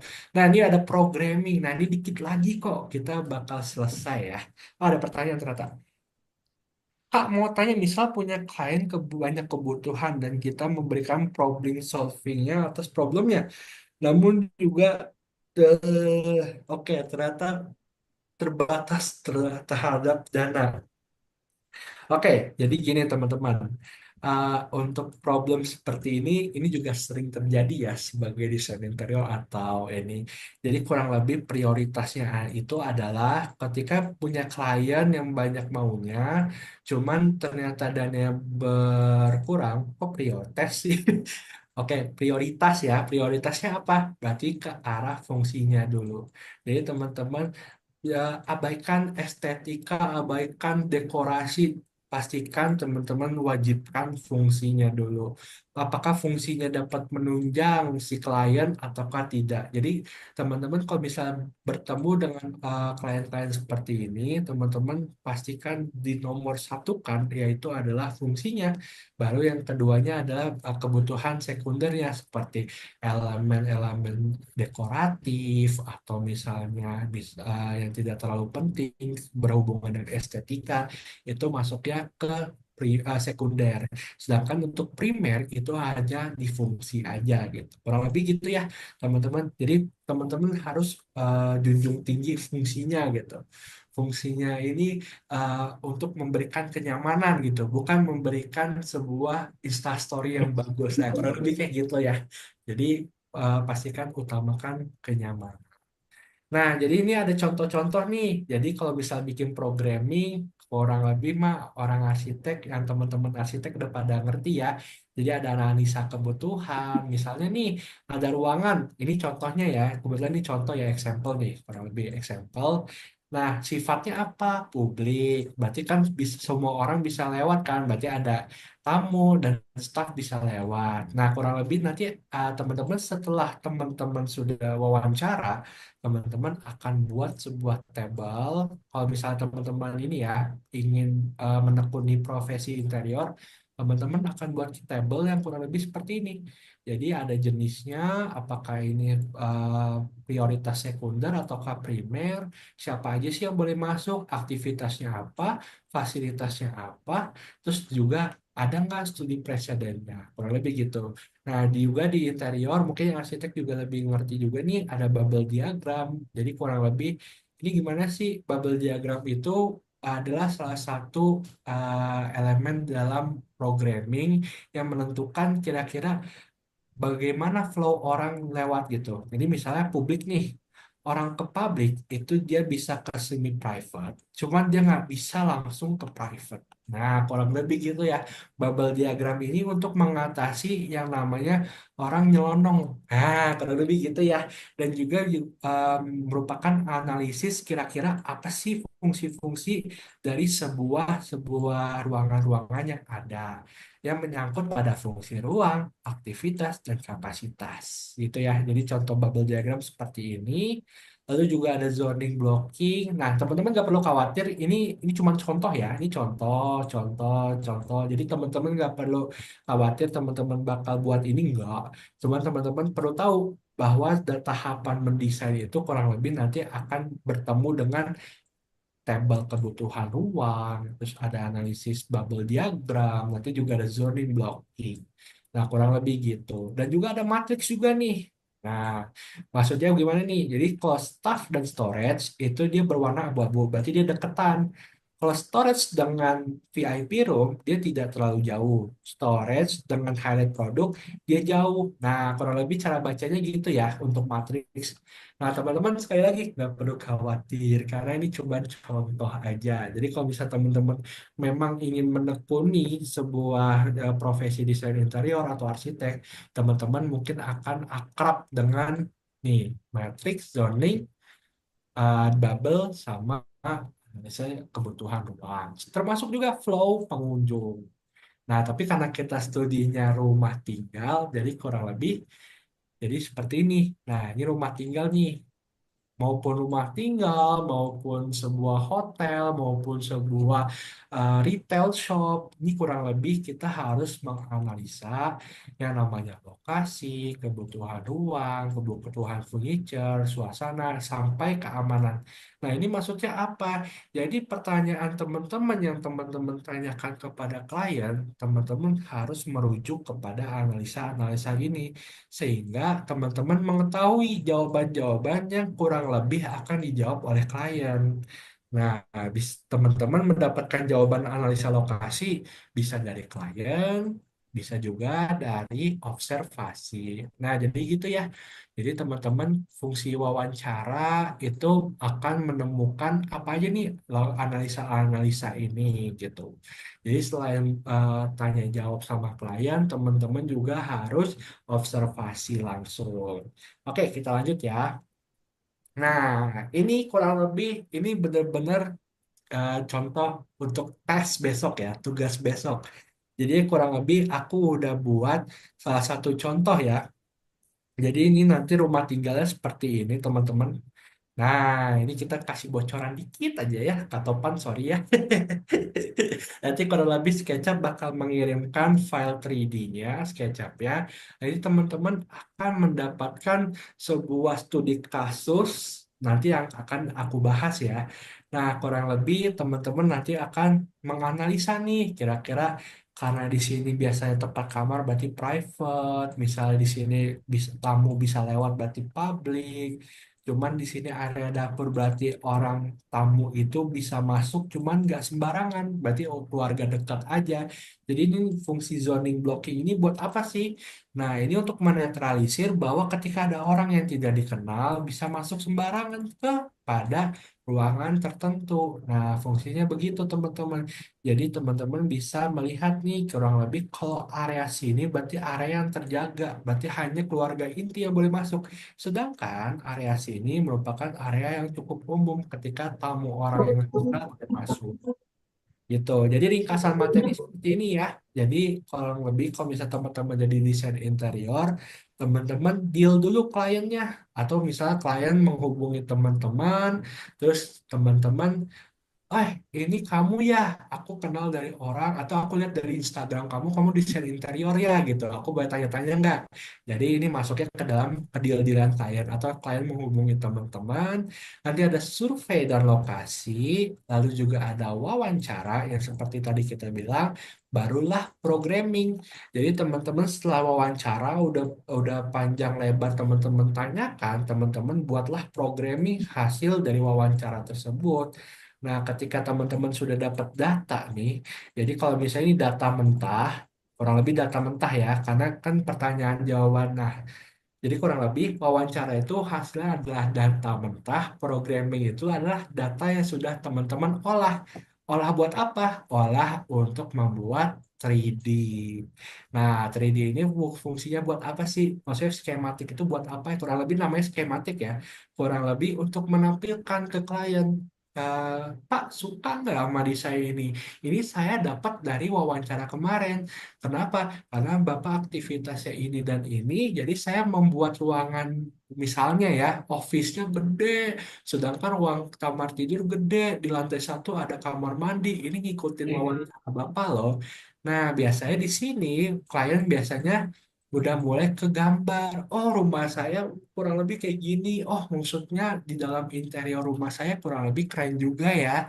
Oke, di sini nanti klien akan ada evaluasi. Tapi Mas, office-nya terlalu gede. Saya Pak pengennya kamarnya lebih gede. Oke, it's okay. Jadi di sini ada namanya evaluasi. Setelah evaluasi, teman-teman udah bener nih, udah merevisi, klien mah udah merevisi, baru teman-teman bikin gambar kerja. Jadi biasanya ya, ini kita ngambil biasanya modeling 3D dulu, baru setelah udah di ACC klien, baru kita bikin gambar kerja serta serah terima.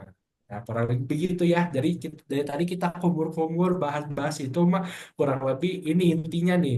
Jadi deal, survei, wawancara, programming, skematik atau bikin 3D, dan evaluasi serta gambar terima. Nah, kurang lebih gitu ya. Jadi kurang lebih kita masih di tahap dua ini nih.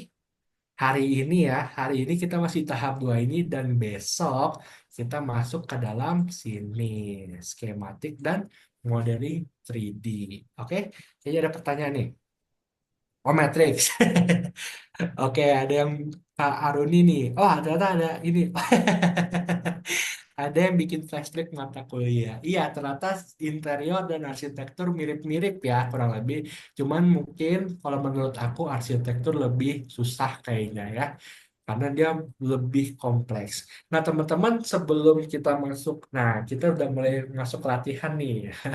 Untuk nih bocoran buat besok ya, nanti ada sebuah studi kasus. Nah, cuman kurang lebih sebelum itu, teman-teman juga bisa ngeliat nih di beberapa website yang menunjang namanya desainer, misalnya Behance. Ini maksudnya buat apa sih, Kak? Ini buat apa?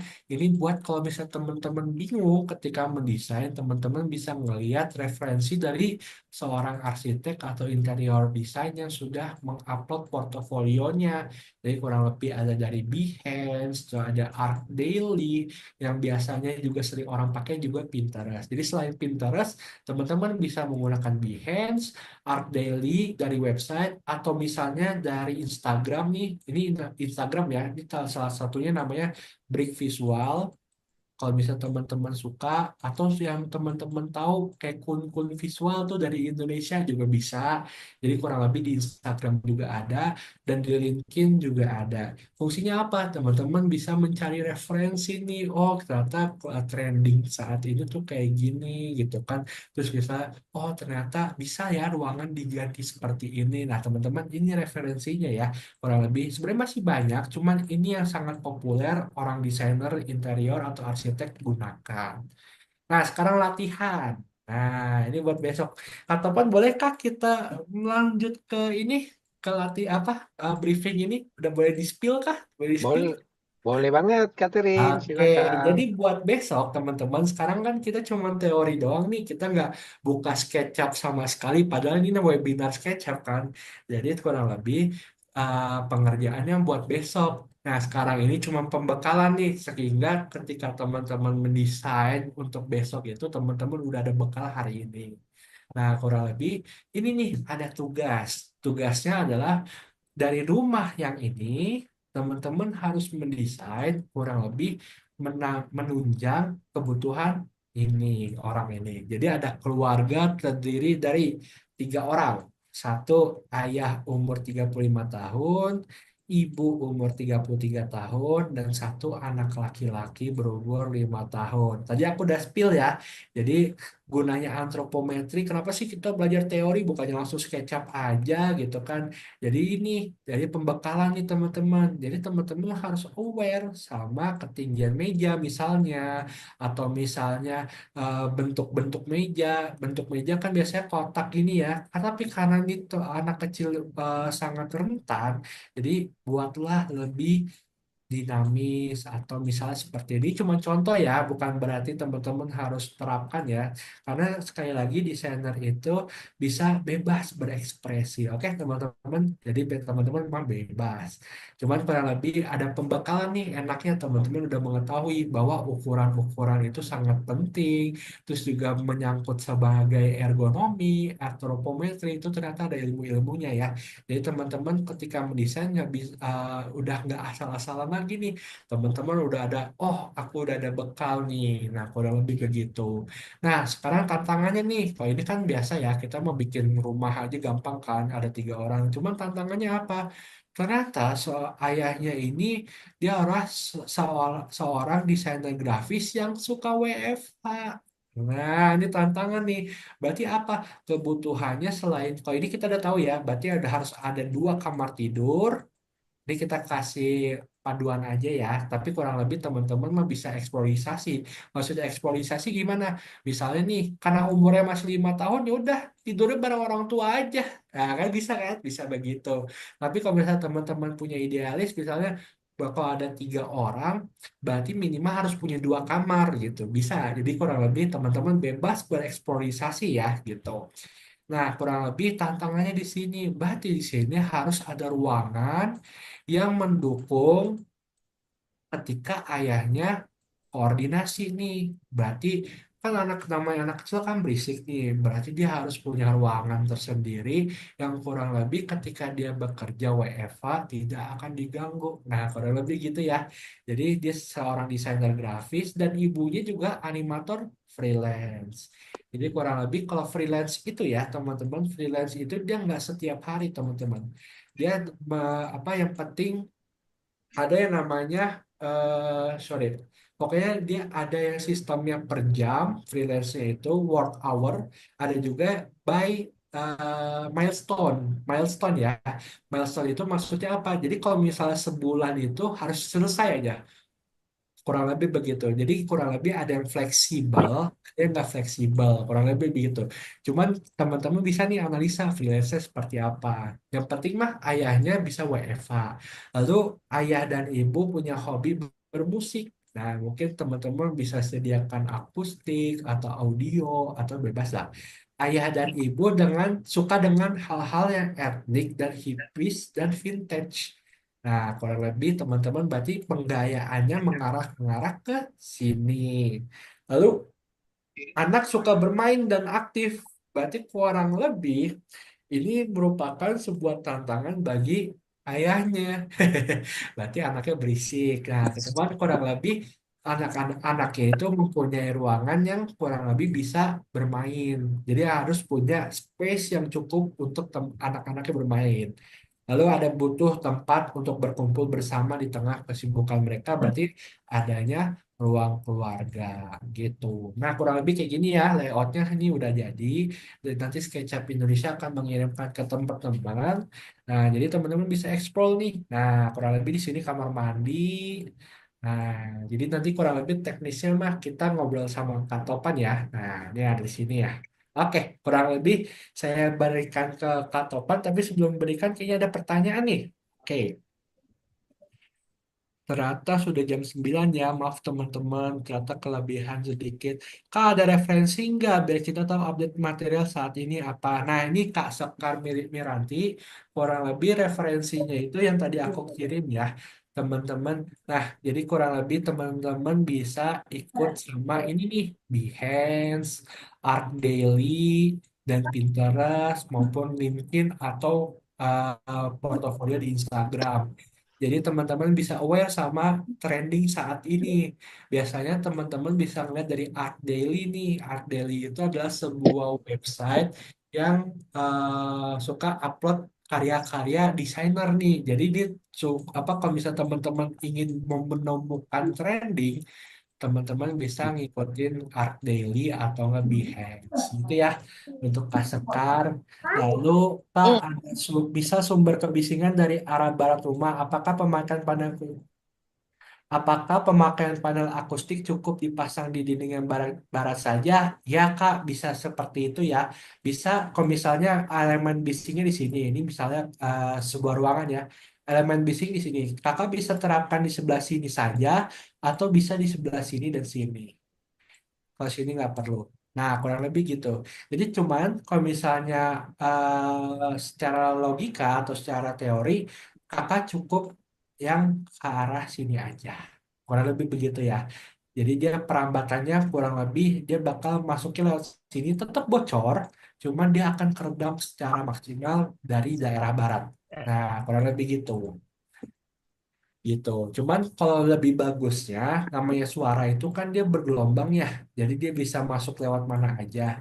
Jadi kalau misal untuk secara maksimal, kakak bisa terapkan ke seluruh ruangan, atau kalau misalnya memang seandainya kayak tadi pertanyaannya tuh ada budget klien yang terbatas, ya udah di arah barat aja. Kurang lebih gitu ya. Oke, kalau gitu untuk teknis untuk besok aku serahkan ke Kak Topan ya. Oke. Oke. Aku Nah, ini izin. eh, sebelum kita masuk teman-teman ya, coba kita absen dulu. Silakan diisi absennya ya guys ya. Ngantuk nggak? Seru ya, seru, seru. Seru apa ngantuk? Pada ngantuk ya. Tapi banyak yang ini bertanya tadi yang sudah Seru. Yang keren. ngantuk Kak. Yang ngantuk saya kasih Wih, cuma hadiah, padahal mantap, tadi harusnya. mantap, mantap, mantap. Seru. Seru. Seru, cuma deg-deg buat tugasnya. Tugasnya sebenarnya udah enak ya, Catherine ya, karena kita udah dapat apa namanya kriteria kliennya Ya, seperti itu. Jadi kita tidak perlu terlalu banyak menganalisis seperti itu. Cuman kita tidak membatasi juga teman-teman mau mendesain seperti apa, cuman yang harus dipastikan harus sesuai dengan kebutuhan kliennya. Seperti itu. Seru, cuma deg-degan buat tugasnya. Tugasnya nggak sulit-sulit kok, teman-teman. Eh, yang penting teman-teman mau. Jadi yang namanya desainer itu sangat penting ya mencari referensi ya. Kenapa? Gitu. Karena kita bisa mengikuti tren dan lain-lain gitu. Gak ketinggalan zaman lah. Seperti itu ya, Katerin ya. Iya, betul. Itu bisa ditengok-tengok ya teman-teman referensinya. Nah, kemudian untuk layout kita di share layout atau file SketchUp-nya nanti bakal kita share ya teman-teman ya untuk filenya. Jadi teman-teman tinggal fokus di interiornya aja gitu. Karena kita memang SketchUp pure interior ya. Seperti itu Betul. teman-teman. Nah untuk teknis detailnya itu mungkin bakal dibahas besok ya teman-teman sebelum masuk ke pertemuan ke materinya. Jadi teman-teman bisa langsung praktek juga sama Katerin gitu. Jadi besok masih ada. Iya Kalau betul lebih kan banget. sekarang teori ya, kita teori. Kalau besok berarti kita sering buka-buka aplikasi nih gitu. Kurang Betul. lebih gitu. Bisa Besok bakal kes penerapan ya, Katopan ya. betul banget Kak. Besok yang ini ya apa Nah, namanya tempurnya ya. Kalau ini masih ini penting, hmm, tapi ini penting banget ya teman-teman apa yang diajarkan Kak iya, Ter tadi. Karena itu mau nggak mau teman-teman bakal harus melalui step tersebut gitu. Jadi nggak mungkin lompat tiba-tiba buka SketchUp terus teman-teman ujuk-ujuk jadi desainnya gambar seperti itu. Itu jangan jangan dilakukan ya guys ya. Oke, ya absennya memang ini ya Kak ya. Aman Kak, kayak yang itu. Nah, sebelum ada yang mau bertanya teman-teman sejauh ini? Pak sama kayak itu dia tuh kompetitor. Oke. ceritanya. Kak Amiral ada yang mau ditanya?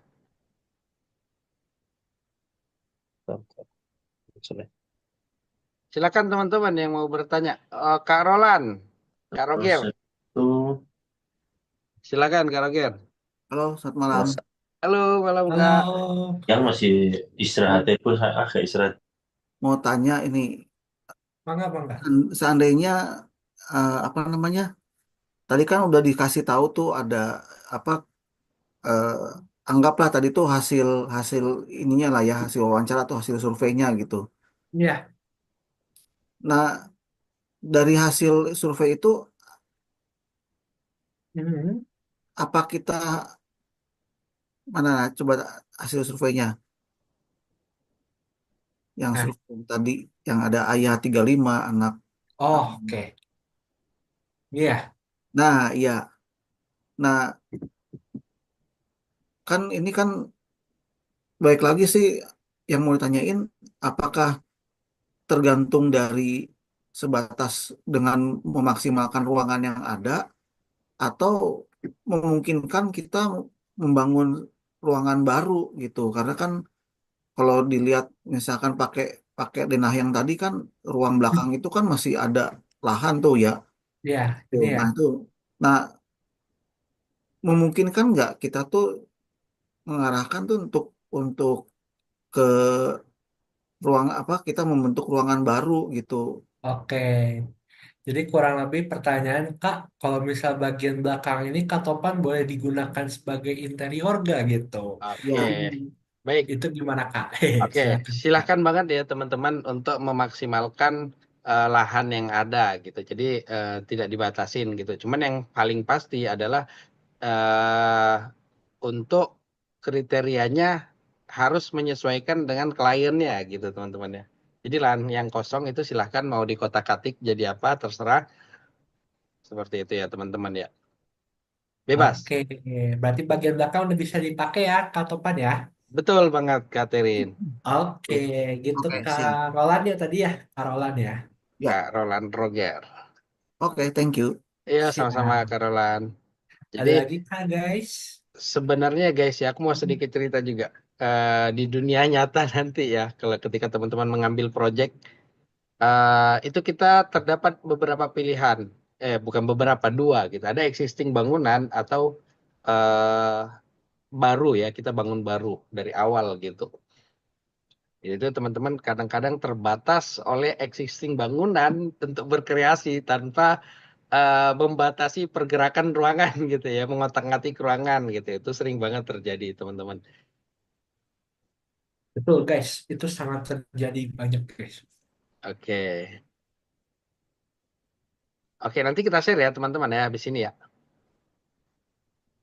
Ah, Apakah ada Kak, yang ingin sekalian tanyakan? tanya, Oh ya, berarti silakan. kita lebih awal dulu itu mendesain, baru Hmm. setelah itu kita memikirkan furniture yang cocok, atau justru sebaliknya? Berdasarkan kalau saya lihat dari teman-teman saya, itu Hmm. kebanyakan nanti ketika mau upgrade kulkas atau apa, itu nggak sesuai dengan posisi meja atau apanya gitu loh. Nah, itu jadi yang harus dilakukan pertama itu apa ya?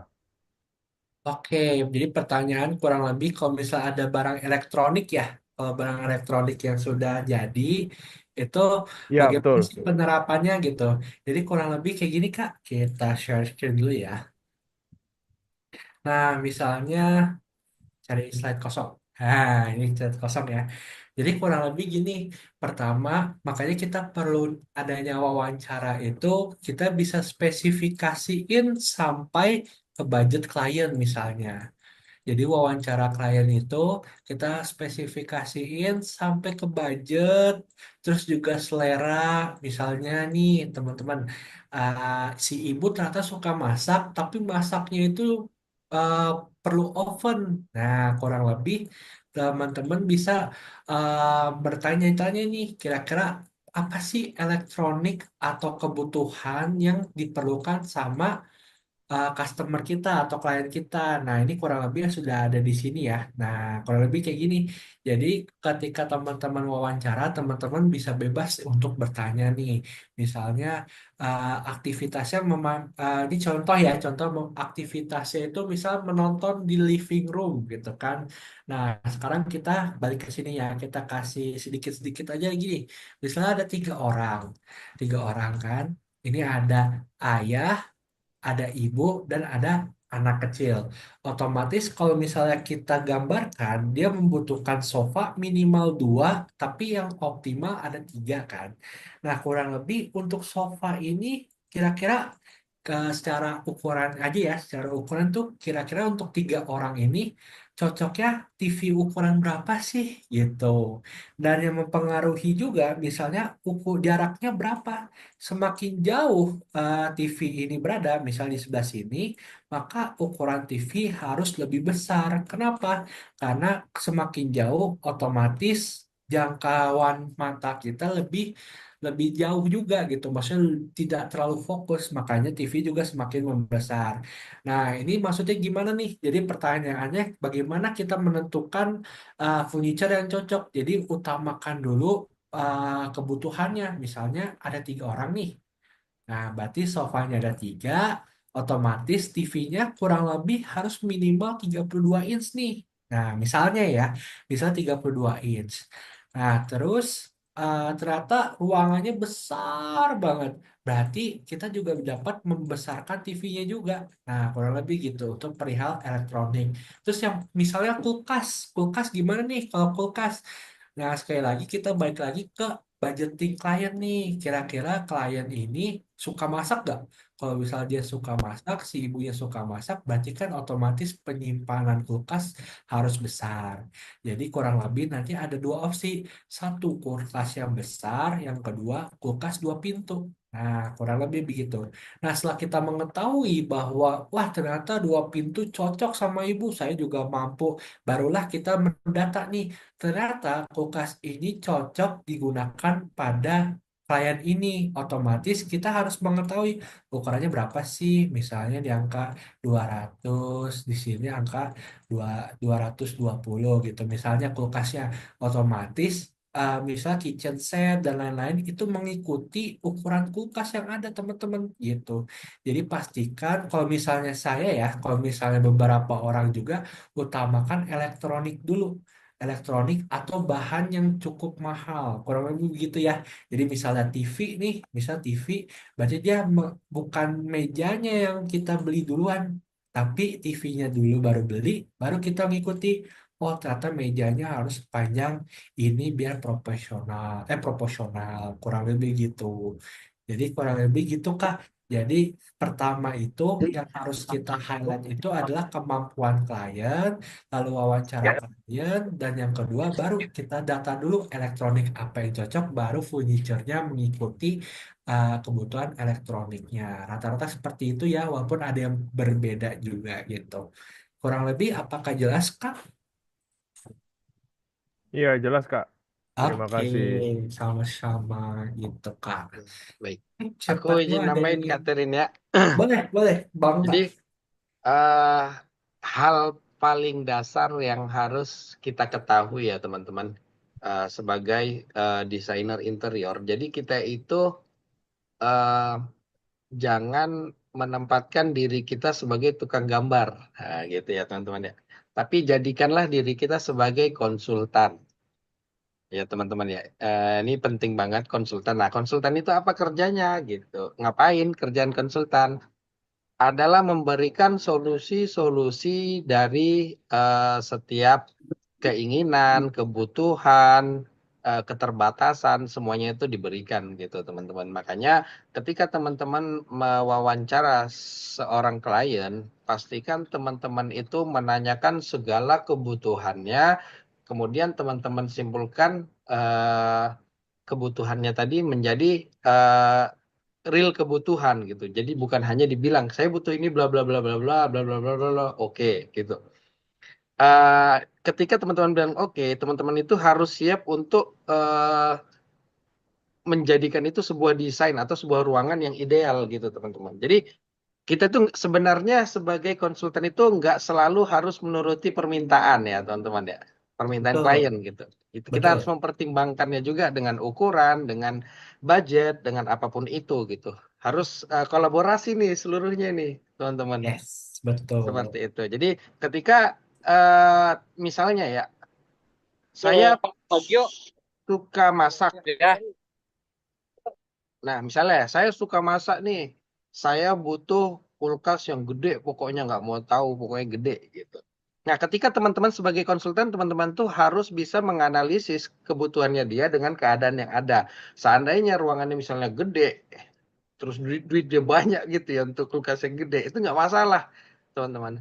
Tapi ketika keinginan tersebut tidak mungkin diakomodir gitu, eh, mau itu dari masalah budget, masalah ruangan, masalah apapun itu teman-teman bisa banget untuk kita bilang bukan menolak ya, tapi memberikan solusi lain yang lebih baik gitu teman-teman. Jadi jadi desainer tuh jangan oh ini nggak bisa nih harus ganti gitu, nggak gitu ya teman-teman. Wah Pak ini kayaknya kurang cocok gitu. Kalau menurut saya saran saya diganti aja yang seperti ini supaya apa? Kasih alasannya supaya lebih nyaman, supaya areanya juga lebih lebar untuk lalu lalang atau apapun itu gitu ya teman-teman. Jadi sebagai konsultan teman-teman tuh harus menanyakan detail kebutuhannya supaya apa? Supaya nanti hasil jadinya itu sesuai dengan kebutuhan dia. Kalau ada kebutuhannya yang tidak mungkin diakomodir, teman-teman harus mencari solusi dari kebutuhan tersebut. Seperti itu ya teman-teman ya. Itu adalah seorang konsultan. Jadi kita bukan tukang gambar, kita jago SketchUp, bukan gambar, bla bla bla. Cuman kita Oh, adalah seorang konsultan gitu. Jadi kalau kalau seandainya dia bisa, dia bakal ngerjain sendiri. Kenapa dia meng-hire kita gitu? Karena dia membutuhkan konsultan. Dia membutuhkan konsultasi untuk setiap kebutuhan-kebutuhan dia. Seperti itu. Oke. Ada lagi yang mau ditanyain teman-teman sebelum berakhir nih kita nih. Ingat ya, konsultan ya kita ya. betul. Berarti kita nggak nerima masukan doang ya, tapi kita juga memberikan pandangan kita ya, kayak Topan ya. Betul. Gitu. Pandangan kita itu mengacu kepada Teori ya. standar-standar itu ya dan Yes, betul. kebutuhan-kebutuhan standar-standar keadaan-keadaan seluruhnya itu harus dipertimbangkan teman-teman. Betul, betul banget Kak Topan. Dan sebagai konsultan yang tidak baik adalah dia tidak mendalami kebutuhan kliennya. Dan itu jangan sampai terjadi. Karena ketika kita tidak mendalami klien, hal yang pertama yang pasti terjadi adalah revisi yang Banyak. banyak. Gitu ya. Kenapa revisi terjadi? Karena kita tidak menanyakan kebutuhannya lebih dalam atau kita tidak memberikan solusi terhadap keinginan-keinginannya. Gitu ya, teman-teman. Betul, Ini betul, hal-hal betul. wawancara sebenarnya banyak banget dipelajari nanti di teknik komunikasi, materi pilihan, teman-teman.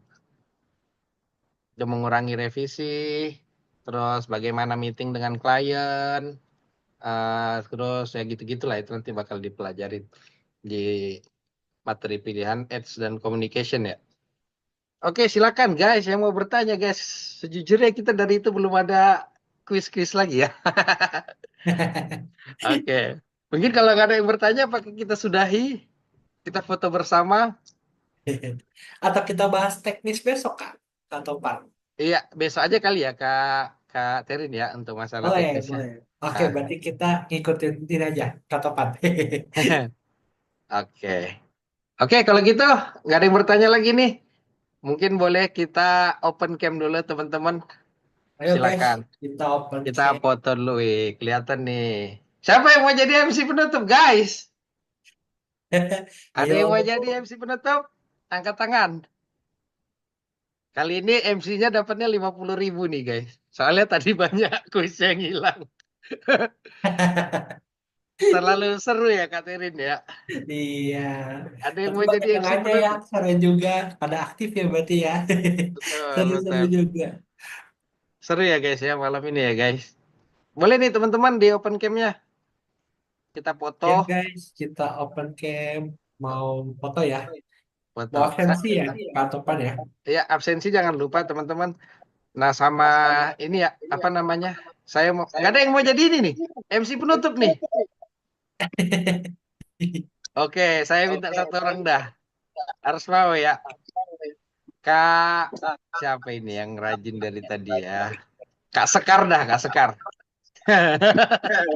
Sekar mau jadi MC penutup?